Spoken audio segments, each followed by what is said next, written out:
Bueno, pues lo que os quería contar en esta tarde de hoy, lo quiero titular Los miedos del ser humano. ¿Cuántos miedos tenemos cada uno de los que nos encontramos aquí, verdad? Lo vamos a hacer a través del misterio, ¿cómo no? Porque por supuesto que el miedo forma parte del mundo del misterio. Cuando me preguntan que qué tiempo llevo en este mundo de los enigmas, de todo lo relacionado con lo paranormal, la crónica negra, la leyenda, la ufología, como siempre digo, uno está ligado al misterio desde el día de su nacimiento, ¿no? Porque el mero hecho de nacer ya es un misterio en toda regla. Venimos a este mundo sin que nadie nos pida permiso. Eso para empezar. Y tenemos que afrontar, ¿no? El día a día de este mundo que puede ser tan bueno como malo, ¿no? Y solamente hay que poner el telediario para contemplar el miedo y el horror que nos cuentan, ¿no? Pero si me preguntáis desde cuándo llevo inmerso en la comunicación de todos estos temas, pues tendré que decir que todo comenzó allá entre los años 2014-2015, cuando después, ¿no?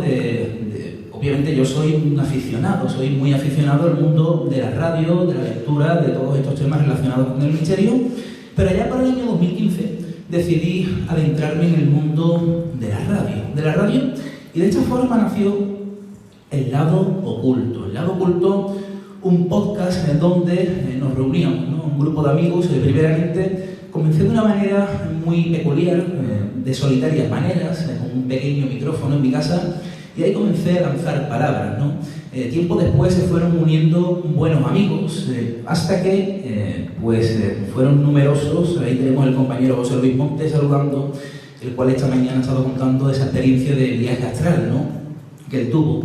Y fueron muchas las tardes que pasamos, ¿no? en esos estudios, grabando sobre tantos temas relacionados, repito, con el mundo de lo paranormal, de los testimonios, de la crónica negra, la parapsicología en general, ¿no? De la ufología, las leyendas y todo lo que el amplio abanico de temas que encierra el mundo del misterio, ¿no? Claro, pero llegó la maldita pandemia, y de esta forma tuvimos que dejar de vernos, porque el lugar donde grabábamos todo se vio cerrado, con la puerta cerrada, y de esta forma nació La Noche Infinita, un podcast en solitario que comencé allá por el año 2021, principios de 2021, básicamente tratando los mismos temas, eso sí, en solitario, pero donde también tenían cabida las entrevistas y donde muy buenos amigos, aún a día de hoy, pasan, ¿no? por sus ondas. Y claro, entre los dos programas, yo que soy un apasionado del mundo del terror, soy un gran amante de esas historias para no dormir, ¿no? Del gran Chicho Ibáñez Serrador, con esas historias, ¿no? que narraba en esos programas, los míticos programas que a partir de la década de los 60 se emitían, y que toda una generación de españoles sufrieron el espanto, ¿no? de contemplar tan mítica serie. Yo soy un gran amante de todos los trabajos de Chicho, al igual que de grandes autores como Howard Phillips Lovecraft, Ray Bradbury, Edgar Allan Poe, entre otros, ¿no? Y en estos podcasts, El Lado Oculto, La Noche Infinita, yo siempre me sentí una atracción por crear historias de terror, crearlas y al mismo tiempo narrarlas, ¿no? Es lo que hacía en mi programa, hasta que hace relativamente poco tiempo, menos de un año, quise darle forma a cada una de esas historias ficticias, por supuesto, donde englobo todos los temas relacionados con el mundo del misterio, ¿no? Y esa obra ha nacido hace escasamente unos meses. Ahí la tenéis en esa mesita. Relatos para una noche de terror, un viaje apasionante hacia los miedos más profundos del ser humano. Ahí vamos a encontrar de todo. En ese libro son un total de 38 relatos, 38 capítulos, cada uno de ellos totalmente diferentes y que abarcan diferentes temas del mundo del misterio, ¿no? Pero el libro, en definitiva, aunque sea ficción, está basado en el fondo, ¿no? En muchos casos reales. Y es que no es sino una forma que, como dice su epígrafe, no es más que un viaje hacia los miedos más profundos del ser humano. Vamos a hacer especial hincapié en eso de los miedos. Esta es la portada del libro, por cierto. Si alguien quiere adquirir, no se resiste, ahí tenemos varios ejemplares, y al terminar la ponencia me lo puede pedir sin problemas. Pero vamos a hablar, aquí tenemos algunas ilustraciones del compañero Francisco Carretero, que es el cual ha realizado cada una de las ilustraciones. Cada relato lleva una ilustración, porque tiene unas manos increíbles, ¿no? Castillos encantados, ufología, parapsicología, de todo. Ahí vas a encontrar prácticamente de todo. Pero bueno, vamos a ahondar en el miedo, porque ¿quién de aquí no tiene miedo? ¿Quién es el valiente que no tiene miedo? Alguna vez en nuestra vida hemos sentido un miedo muy profundo, ¿verdad? Lo podemos sentir básicamente todos los días, pero bueno, los buenos amantes del misterio saben encontrar el misterio en muchos aspectos, pero por supuesto que el miedo forma parte del mundo de los enigmas, ¿no? Decía Howard Philip Lovecraft, autor, que lo he mencionado hace un momento, que la emoción más antigua y más intensa de la humanidad es el miedo. Y el más antiguo y más intenso de los miedos es el miedo a lo desconocido. Pero ¿cuándo sentimos miedos las personas? Pues evidentemente cuando hay una amenaza física, una amenaza emocional, pero también tenemos que distinguir cuando la amenaza es real o cuando la amenaza es imaginaria, ¿no? Y es que, sinceramente, tengo que decir que la mayoría de los miedos los creamos nosotros mismos, que puede que ni existan, pero permanecen en nuestra mente, nacen en nuestra mente y nos anticipamos con nuestros pensamientos a la realidad que nos rodea. Pero tenemos que distinguir, ¿no?, entre esos miedos reales. Los miedos reales, por supuesto, estamos hablando de una muerte cercana, un familiar, una enfermedad, el primer día de un trabajo al cual pues nos enfrentamos a algo totalmente desconocido, ¿no? Una amenaza, alguien que te apunta con un arma. Son situaciones que físicamente delante de nosotros estamos viendo que entrañan un peligro real, ¿no? Pero por otra parte tenemos los miedos ficticios. Y aquí, esto es muy curioso porque a la mayoría de las personas, no a todas evidentemente, nos encantan, ¿no? Porque cuando disfrutamos de una obra, por ejemplo, como esta que tenemos aquí, para pasar una noche de terror, ¿no?, acudimos al cine para ver una película de este género, ¿no?, o nos subimos a una atracción de feria para sentir esa emoción, ¿no?, para poner la adrenalina a tope. Sabemos que ese tipo de miedo tiene un final, o sea que podemos ponerle punto y aparte en el momento que nosotros queramos, al contrario de los miedos reales, que no sabemos realmente cuándo van a acabar. No sabemos si un familiar que tiene una enfermedad, si mañana nos van a decir, oye, ya se acabó todo, está sano. No, la incertidumbre es lo que nos mantiene con ese miedo constante, ¿no? Pero con los miedos ficticios a nosotros nos gusta saborear la primera capa del miedo. Saber que vamos a leer ese capítulo que nos va a estremecer, pero le ponemos un punto y aparte, un punto y final. Cuando somos pequeños, ¿verdad? Y nos gusta que nuestros padres nos lean un cuento de terror antes de dormirnos, porque en el fondo nos sentimos arropados por la figura materna. Sabemos que está ahí para protegernos y que todo es una irrealidad, por supuesto, ¿no? Pero tendríamos que distinguir los 5 miedos universales. Todas las personas tenemos 5 miedos universales en común. Vamos a empezar por el primero de ellos, este pequeño ranking que va de mayor a menor. En primer lugar, la muerte. ¿Quién no le teme a la muerte? ¿Quién no le teme a la muerte? Hay diferentes grados. No, yo no le temo a la muerte, se escucha mucho, ¿no? Pero nadie va por la calle saltándose los semáforos ni cruzando un paso de peatones sin mirar. Todo el mundo quiere vivir, todo el mundo quiere sobrevivir. Nadie va a tontear ciegas por la vida diciendo, me da igual que la vida termine aquí. No, siempre vamos evitando y esquivando la muerte a cada paso, ¿no? Y la muerte, el miedo a dejar de existir, está latente en cada uno de nosotros, ¿no? Este es el puesto número 1, podemos decir. Pero pasamos, en segundo lugar, a la pérdida de autonomía. El miedo a la pérdida de autonomía. Ahí vemos unas manos maniatadas. Imaginaos, estamos en una sala desconocida, tenemos los ojos vendados, las manos maniatadas, y unos desconocidos delante de nosotros, ¿no? No dependemos de nosotros, estamos a merced de esas personas. Perdemos nuestra autonomía, y no solamente de manera física, tenemos que pensar en otras situaciones, ¿no? La pérdida de autonomía, cuando no dependemos de nosotros mismos, cuando estamos en un trabajo que no queremos, pero dependemos de él, o estar como una persona atado a una una persona a la cual no queremos, pues todo esto corresponde a ese miedo por la pérdida de autonomía. También la soledad, el miedo a la soledad, y no solamente en el aspecto de quedarnos solos en algún lugar, en nuestra casa, que también hay personas que no soportan la soledad, pero dicen que aquellas personas que temen a la soledad es que tienen miedo de ellas mismas. Esto es muy curioso, ¿verdad? Pero el miedo a la soledad, en un sentido más amplio, se refiere a que no compartan nuestros pensamientos. O sea, yo estoy dando esta conferencia, voy a dar mi opinión sobre algo, y si todo el mundo me hace así con la cara, oye, en cierta forma, como que me siento muy solo, ¿no? Al igual que cuando cualquiera de nosotros exponemos nuestra opinión y nadie está de acuerdo. Es un miedo a la soledad, a estar solo ante cualquier idea. Y esta es un poco más macabra, esta que viene aquí, la mutilación. Y vemos un individuo troceando partes humanas. Y sí, la mutilación forma parte de nuestros miedos. ¿Por qué? Pues porque el mero hecho de perder algún miembro, pues en cierta forma nos discapacita para ejecutar ciertas cosas.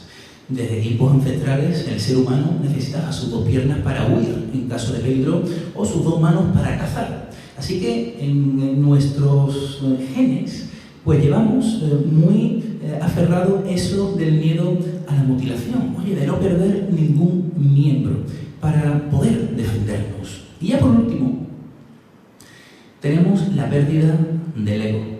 La pérdida del ego, oye, todo el mundo nos gusta mantener nuestro ego a la perfección. Y nuestro ego no se vea alterado de ninguna forma, no ser ridiculizado en ningún momento. Todo esto lo vemos hoy muy latente en los colegios, ¿no? Con el tema del bullying y demás. ¿Cuántos niños sufren, ¿no? La pérdida del ego por sus compañeros y en otros tantos aspectos como lo laboral, ¿no? Pero pasamos a otros aspectos, porque a mí me gustaría haceros una pregunta, ¿no? ¿Se puede morir de miedo?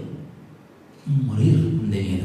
A esto vamos a contestarlo, pero antes me gustaría comentaros que los miedos, no sé si os pasará a vosotros, seguro sí, los miedos se quedan impregnados en nuestra mente. De ahí nacen las fobias y nacen esos miedos irracionales que todo el mundo tenemos, ¿no? Y no sabemos darle una explicación ni darle un origen primigenio.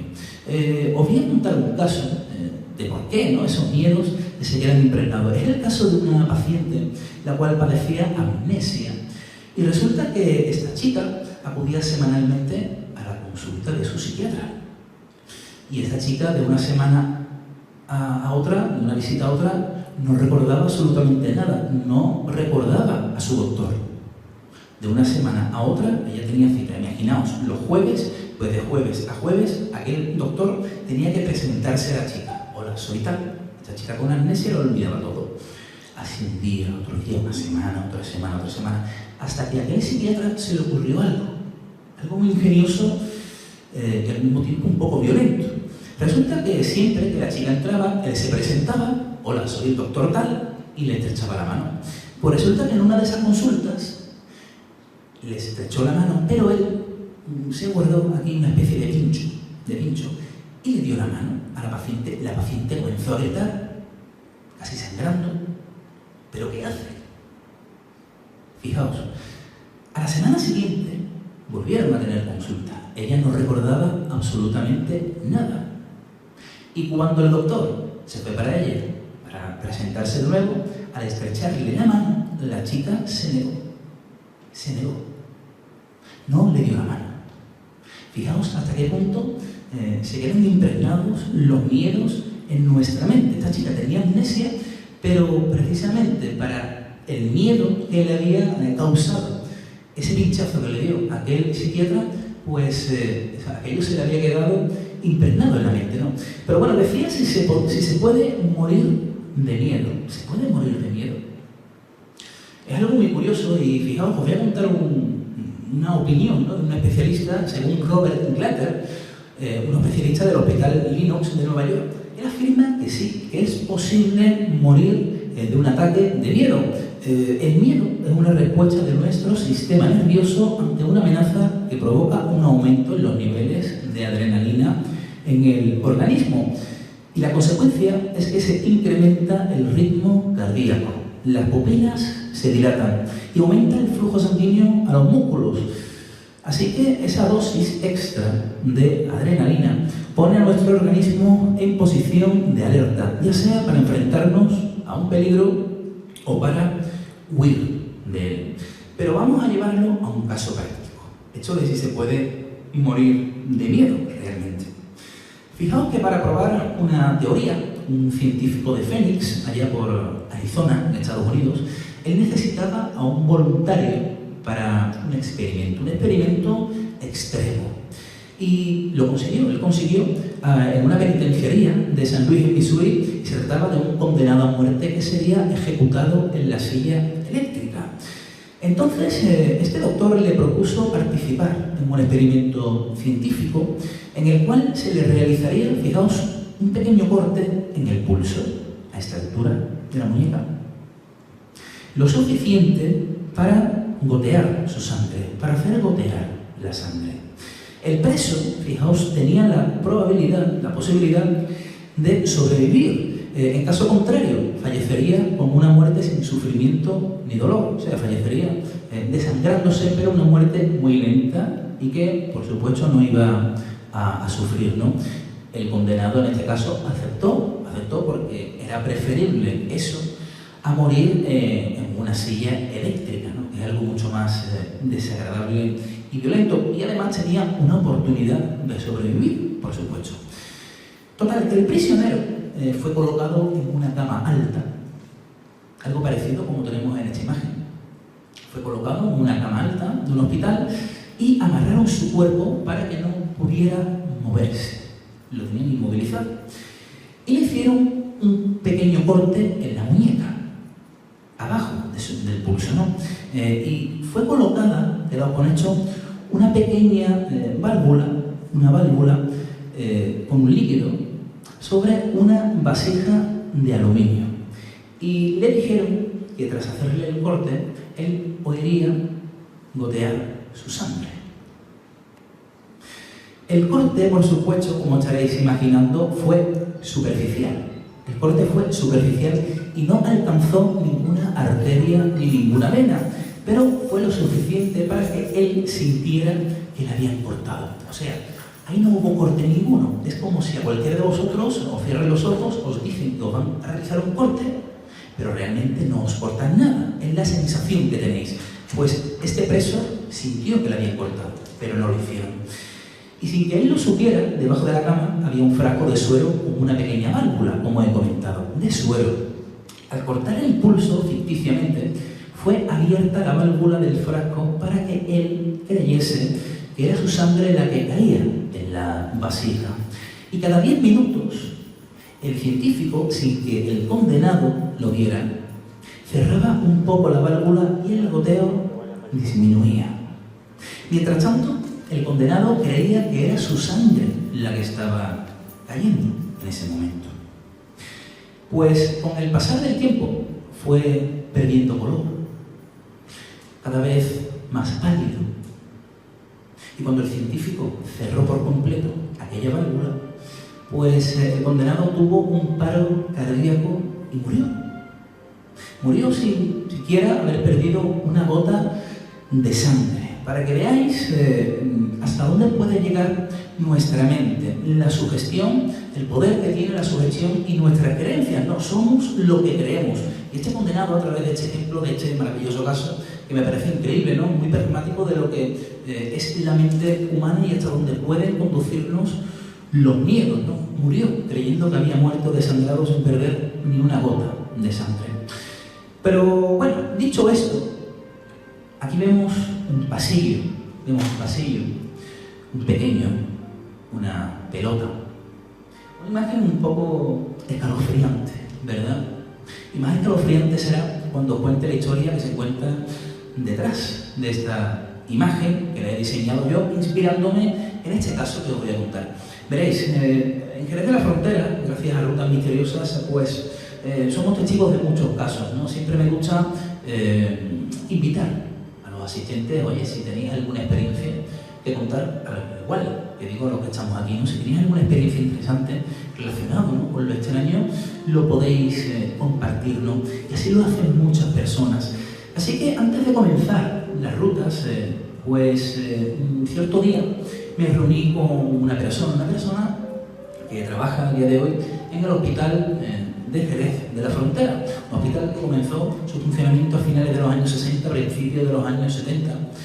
Y esta persona, con más de 40 años de experiencia, claro, yo sé que en los hospitales siempre hay mucho movimiento, ¿no? Hay mucho movimiento porque son lugares energéticos, son lugares donde se va a morir, lugares donde se va a nacer. Fijaos que choque de energías existen en los hospitales, ¿verdad? Bueno, pues yo le pregunté, oye, José Luis, se llamaba esta persona, Juan Luis, cuéntame esos misterios que encierra el hospital. Y me contó una historia que a mí me caló hondo, y a todos los que seamos padres, pues yo creo que nos va a provocar ciertas sensaciones, ¿no? Me comentó que en el hospital de Jerez hay una historia, es algo real, no me dijo, hay un rumor, hay una leyenda, no. Me lo catalogó como real, de una aparición muy peculiar, parecida a la que estamos contemplando en esta proyección. Es un niño con una pelota que al parecer se pasea libremente por los pasillos del hospital de Jerez. Puede sonar muy de película, ¿verdad? Pero él me lo explicó mediante un caso, mediante uno de tantos casos, y me dijo, mira Adrián, hace un tiempo, en la zona de cardiología, pues había una mujer acompañando a un familiar el cual iba a ser intervenido del corazón, ¿no? Bueno, pues esta mujer, a las tantas de la madrugada, las 2:30 aproximadamente, los hospitales tienen fama de que los butacones como que no son muy cómodos, ¿no? Y esta mujer, le dolía la espalda, se fue a las 2:15 de la madrugada al pasillo, fue a sacarse un café. Y en esa estaba, moviendo su cafelito, cuando de buenas a primeras ve a un niño de unos 7 años aproximadamente, con una pelota, en mitad del pasillo del hospital. Y la mujer miró el reloj, las 2:30 de la madrugada, un niño con una pelota, qué raro, se fue para afuera, echó el pitillo, volvió a entrar, y de nuevo el niño se encontraba en el otro extremo del pasillo. Le extrañó porque no había nadie acompañando a aquel menor, no había absolutamente nadie, no sabía el padre ni nadie, absolutamente nadie, pero aquel pequeño parecía que no se percataba de la presencia de esta mujer, ¿no? Total, que ella se fue para la habitación, pero a mitad de camino ella paró en el mostrador donde se encuentran los celadores, ¿no? Y le dijo, mira hijo, es que me encontré en el pasillo a un niño con una pelota, que son cerca de las 3 de la mañana, y yo no sé, que no he visto a nadie acompañándolo, y hay una mirada cómplice entre aquellos dos trabajadores, una mirada que ya se habían cruzado en diferentes ocasiones. Y es que esto del niño con la pelota es una constante en el hospital de Jerez. Bueno, pues esta historia yo la cuento en las rutas misteriosas, ¿no? Y ¿sabéis lo que más me gusta de los testimonios? Cuando me cuentan exactamente lo mismo desde diferentes puntos. Claro, esto me lo contó este trabajador del hospital, yo comienzo a realizar las rutas misteriosas y como siempre invito a las personas a que si tienen alguna experiencia que me la cuenten, pues no han sido pocas las personas que me han contado este mismo caso y que han visto a este niño. Me escribió cierto día una chica que vino a la ruta y después de llegar a su casa me escribió, oye Adrián, la ruta nos ha encantado, hemos echado un rato de maravilla, pero cuando has contado lo del niño con la pelota, me decía, oye, a mí se me han puesto los vellos de punta. Verás, resulta que durante 8 años yo estuve trabajando en el hospital de Jerez y resulta que yo en el turno de noche, pues casi siempre solía estar en ese turno, yo con las compañeras, cierta noche, pues estaba ya preparando todos los medicamentos del cambio de turno y demás para las habitaciones. Y la costumbre que hay ahí en el sur, de las personas mayores en los hospitales, ¿no? Cuando llaman a los enfermeros o las enfermeras y dicen, niño, niña, las cosas, ¿no? Y ella que estaba con las compañeras y escucha a un hombre en una habitación decir, niño, niño. Y le dice a la compañera a ella, tranquila que yo voy. ¿Qué le pasa a usted? ¿Qué le pasa a usted? Cuando llega a la habitación. No, hombre, usted no. El niño con la pelota que no para de pasar por ahí, ¿no? Claro, esta chica se queda muy extrañada, se lo comenta a las compañeras y evidentemente y a ellas le dijeron de que no era leyenda, era algo muy real que ocurre a día de hoy en el hospital de Jerez de la Frontera. Un niño con una pelota, un niño con una pelota. Pero es que todo esto tiene una historia primigenia, porque este buen amigo del hospital, este trabajador, cuando me reuní con él y cuando me contó esta historia, resulta que esto tiene un inicio. Y me dijo, mira Adrián, resulta que allá por los años 80 hay una parte del hospital, ya hoy no está destinada para eso, pero allá por los años 80 ahí se ingresaban a los niños con graves enfermedades, unas enfermedades terminales y desconocidas, ¿no? Entonces, es la historia de un niño que ingresó, un niño de unos 7 años, con una enfermedad rara. Al pobre no le habían dado mucho tiempo de vida. Y resulta que el padre del chiquillo, una tarde, después de salir del trabajo, entró en una juguetería y le compró un regalo a su hijo. Llegó al hospital, entra en la habitación, le da el regalo a su hijo, cuando lo abre era una pelota. Aquel pequeño abrió su regalo, se abrazó a su padre llorando, ¿no? Sin que su hijo lo viera. Bueno, pues al cabo de los días, aquel pequeño falleció. Esto es una historia real. Aquel pequeño falleció en el hospital. Y desde entonces, la imagen de ese niño, la eterna imagen de ese niño con una pelota. El niño con una pelota. De un lado a otro, como si estuviera disfrutando, fijaos, en este plano de ese regalo, cosa que no pudo hacer en vida, ¿no? Porque se encontraba impedido en la cama, ¿no? Postrado en la cama sin poderse mover.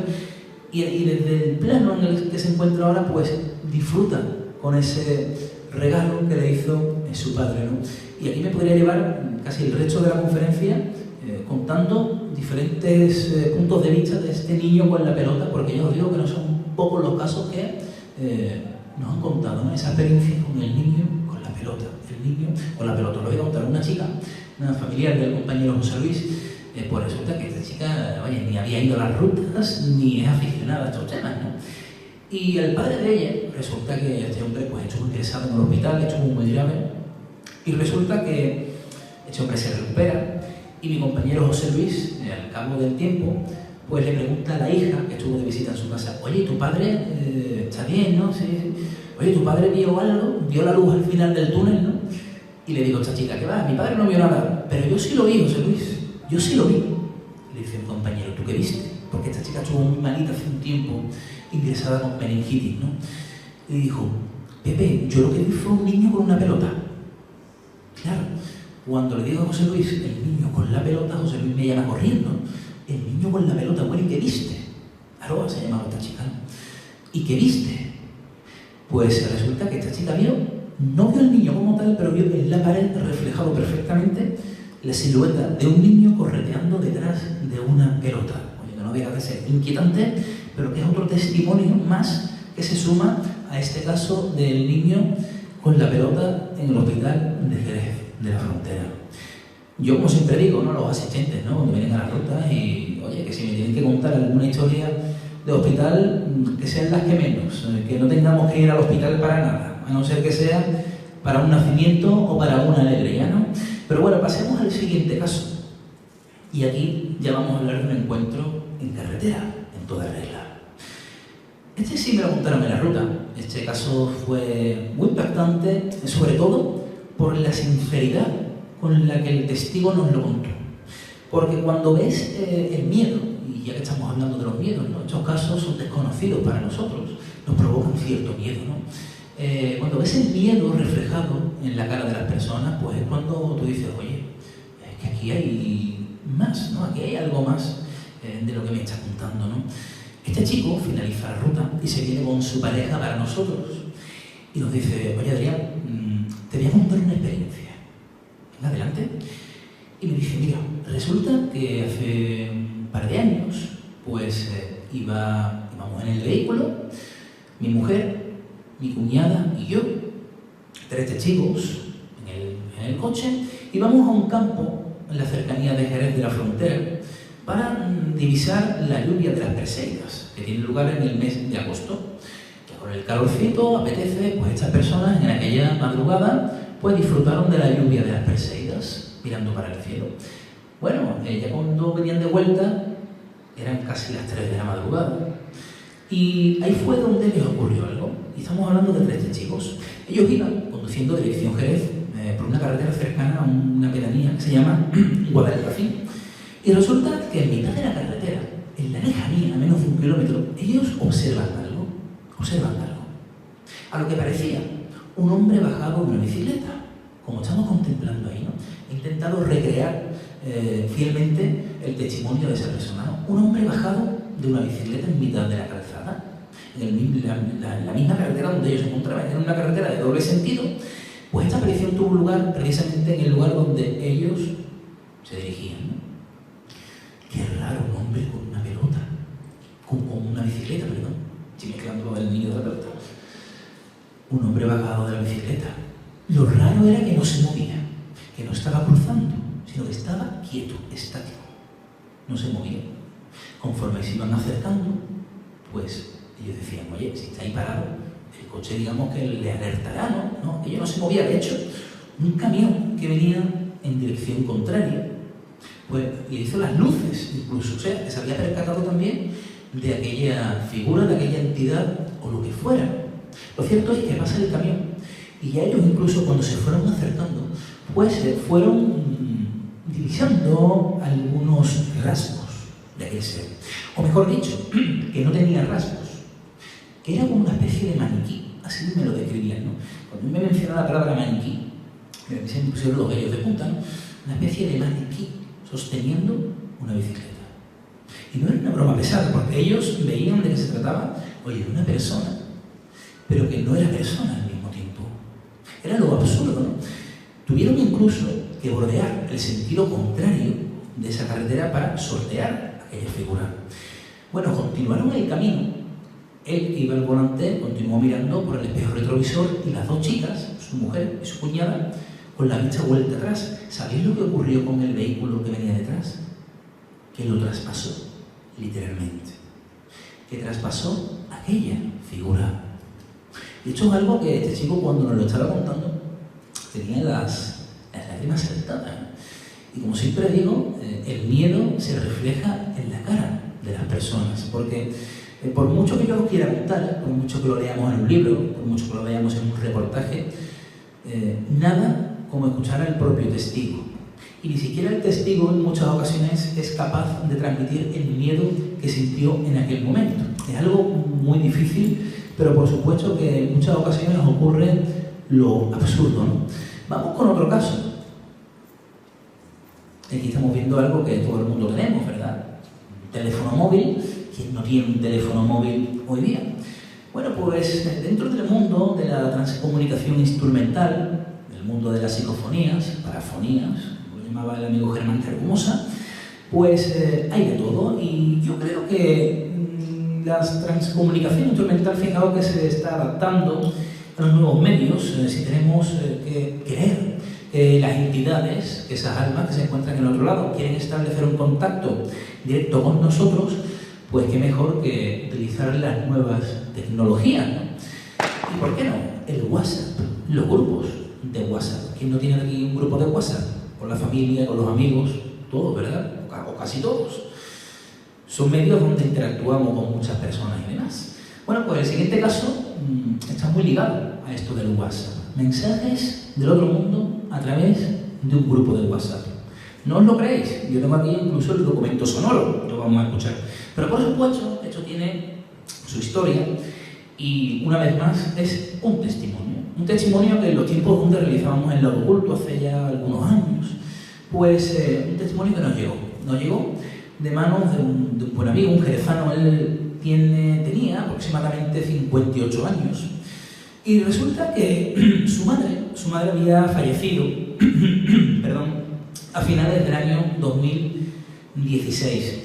Su madre falleció, él le tenía mucho cariño y me comentaba que su madre pues había tenido una vida muy convulsa, una vida muy difícil, diferentes hijos, muy diferentes parejas, pero que con él era con quien se llevaba mejor, al que le tenía más cariño de todos, a pesar de que, como me decía, pues era el único que le decía las cosas a la cara, ¿no?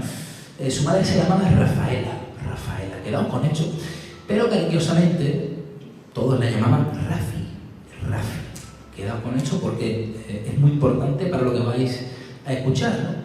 Resulta que, como me decía, su madre tuvo una vida muy difícil y la última pareja que ella tenía, pues resulta que era una persona de 89 años, 90 años, que pese a la edad era una persona muy ágil, muy despierta, pero no lo tenían en muy buena consideración en la familia, no lo tenían en muy buena consideración, el maligno, así se referían a él. Este hombre decía el maligno, el que estaba con mi madre. Pues resulta que su madre, fijaos que falleció, como he comentado, en el hospital de Jerez precisamente, porque esta mujer entró debido a una rotura de cadera, pero por una negligencia médica falleció, se quedó en el quirófano. Fijaos las cosas que ocurren, ¿no? Pues resulta que ellos, él me llegó a confesar que veía capaz a la pareja de su madre de haberla empujado por las escaleras, incluso que fue de la manera en la que ella se había roto la cadera, que tenían muchas discusiones y que creían muy capaz a este hombre de que había empujado a su madre por las escaleras, ¿no? Pero bueno, esos son otros asuntos, ¿no? Él nos contó realmente que lo pasaron muy mal, él tenía mucho apego con su madre. Y pasaron los meses, llega el verano, y aquí fue donde él me contó esa experiencia. Me dijo, mira Adrián, resulta que estábamos una noche viendo el programa Supervivientes. Yo y mi mujer y yo. Estábamos en el salón viendo el programa Supervivientes y nosotros tenemos un grupo de WhatsApp familiar. Pero él, como me decía, yo soy muy desapegado de las tecnologías. Yo tengo mi teléfono, tengo mi WhatsApp y demás, pero yo no soy el típico que está todo el día, dale que te pego al Facebook, a las redes sociales, a los grupos de WhatsApp. No. Él, como me decía, yo llego a mi casa, yo dejo el teléfono en la entradita y de ahí no lo cojo todo el día. Si alguien me tiene que llamar, ya sonará y ya lo cogeré. Pero que no es el típico que estaba todo el día consultando las redes y demás. Esto es muy importante. Resulta que retomamos esa situación con su mujer en el salón de noche, viendo la televisión, viendo el programa Supervivientes, así me lo recalcó. Y estaban viendo en el teléfono de su mujer una foto porque habían sido abuelos recientemente. Habían sido abuelos. Y de buenas a primeras, sale una notificación en el móvil de su mujer, un mensaje de voz en el grupo de WhatsApp familiar, donde estaba ella, donde estaba él, donde estaban los hijos, los cuñados y demás, toda la familia. Un mensaje de voz, un audio de apenas un segundo. ¿Recordáis el nombre de la madre? ¿Cómo se llamaba su madre? Rafaela. Pero los hijos y demás le llamaban Rafi, cariñosamente. ¿Queréis escuchar ese mensaje de audio que, por cierto, estaréis preguntando, bueno, pero ¿quién lo envió? ¿Quién envió ese mensaje de audio? ¿Sabéis de dónde se envió? Desde el teléfono de él, que no lo tenía encima, que lo tenía en la entradita, encima de un mueble. Fijaos la dificultad que tiene de que se envíe un mensaje de WhatsApp. Se tiene que desbloquear el teléfono si no tiene un patrón, si no tiene una numeración. Tenemos que buscar en la aplicación, seleccionar el contacto, dejar pulsado el botón y decir una frase medianamente coherente. Bueno, pues todos estos factores parece que a este fenómeno poco le importó. Porque ocurrió, se envió un mensaje desde su propio teléfono al teléfono de su mujer, al grupo de WhatsApp. La madre se llamaba Rafi, voy a recordarlo. ¿Queréis escuchar ese mensaje de un solo segundo que se recibió en el grupo de WhatsApp familiar? ¿Lo queréis escuchar? Sí. Vamos a ir. Espero que por aquí se escuche bien. Está puesto en bucle, se repite en diferentes ocasiones.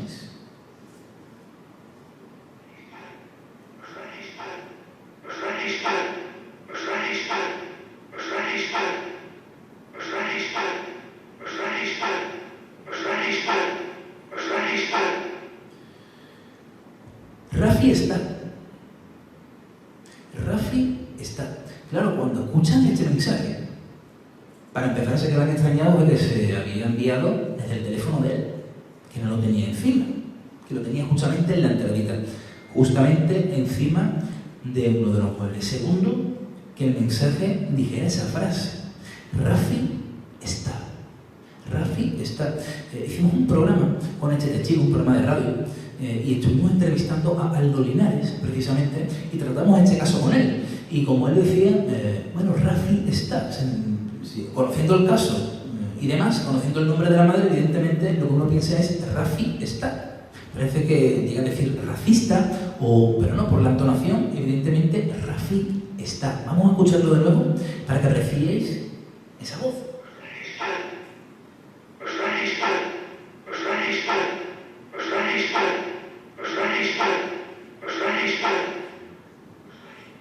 Rafi está, pero ¿está qué? ¿Está aquí? ¿O dónde? ¿No? Es lo que nos decía Aldo Linares interpretando este mensaje. Claro, aquí no acaba todo, sino que también semanas después se recibe otro mensaje de idéntica forma desde su teléfono móvil al grupo de WhatsApp familiar. O sea, esto lo pudieron ver y oír cada uno de los miembros de ese grupo. Hay un segundo audio, a ver vosotros qué interpretáis.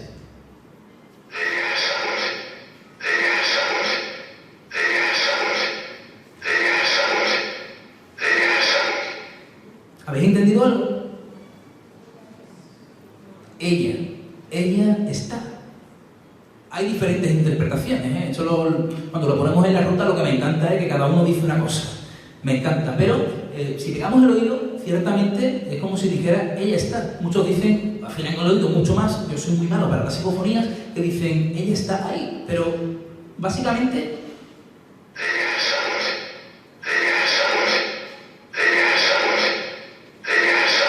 y es curioso porque el tono y timbre es básicamente muy parecido al anterior. Ella se alumbra, ella saluda. Otra interpretación que tenemos ahí, ella saluda. Por supuesto que, como digo, cuando reproducimos esta... Claro. Por supuesto que los miembros familiares, hecho muy interesante, no reconocieron a la voz de la madre en ninguna de los dos audios, ¿no?, que se enviaron al grupo de WhatsApp familiar. Pero bueno, no deja de ser curioso, ¿no? Así que, queridos amigos, hasta aquí mi ponencia de hoy. Los amigos me están esperando para contar también sus historias. Para mí ha sido un placer el haberos acompañado en este ratito, que yo ni mucho menos he querido que paséis miedo, sino que entendamos el miedo, que entendamos cómo se producen los miedos, cómo nos afectan, que los podemos crear nosotros mismos, y que por supuesto que además de estos 5 miedos universales, pues también existen otros, como el miedo a lo desconocido, a todas estas situaciones que en la vida de las personas se presentan y que no sabemos darle explicación. Así que si queréis pasar noches de terror con historias de ficción, por supuesto, pues ahí tenéis ejemplares que si alguno quiere adquirir alguno de ellos, solo tiene que decírmelo. Así que, queridos amigos, muchas gracias y espero veros muy pronto.